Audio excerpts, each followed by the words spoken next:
What it do, y'all? This your boy King Eric the Great coming at y'all with another video. So I want to talk about this album here. One of my favorite albums from 1998. Yukmouth, Thugged Out, the Albulation. And hopefully we're going to get him on the show next month to talk about this album here. And along with all the other projects that he's doing. Guy's one of the hardest workers in the game. I mean, he got his own podcast, run his own label. He got about 4 or 5 projects in the work. He got an album with J Hood, got an album with Pete Rock coming. He has a lot going on. And we're definitely going to work to get him on soon. So going on with this album here. This album here was solid.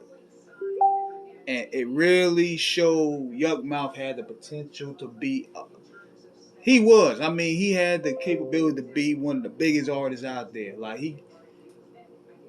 he would no longer be considered as as a 1-2 collabo with Numbskull. He was his own man here. He showed strides of that on the song Revelations that was on his last album, the Lunatic Music, before this one. Because that song right there was him basically bearing his whole life story. Sad Millionaire. Songs like that pretty much showed that he can really make a real good run as a solo artist. So we go in here to Thugged Out, the Albulation. 2 albums. I mean, not 2 albums, double disc. The first song, Godzilla. Crazy. Godzilla, City of Dope, Riders. He showed that he's probably one of the nicest out on the West Coast. And he had the production to back it up. Mike Dean, Tone Capone, the Rap-A-Lot fam, they held it down right there.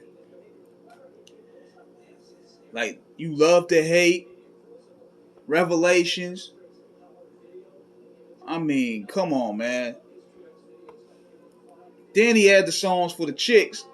Menage a Trois and Stallion, which featured MC Ren and Tech 9.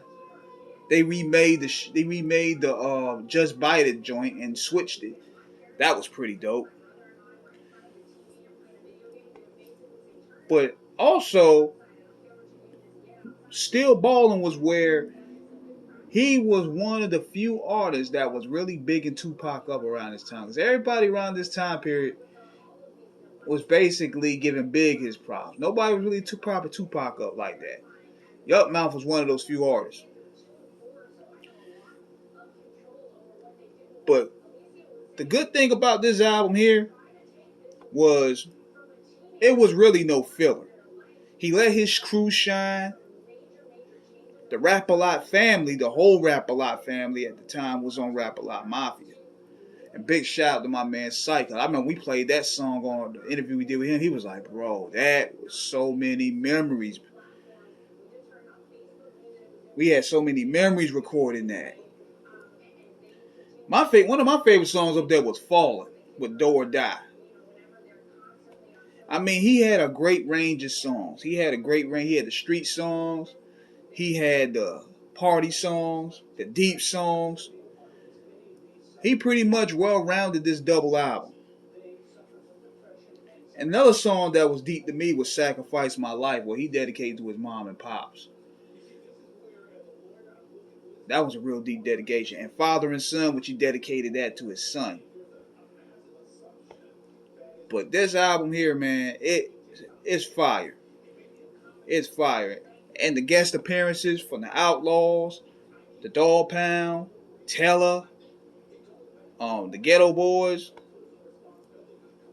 I mean, they all play their role. But Yukmouth was the star here. And hopefully when we get him on next month, we're going to definitely talk about this anniversary of this album, along with all the other stuff we got going on. So, if you can find this album, check it out. This is King Eric signing out. Subscribe, hit the like button, please.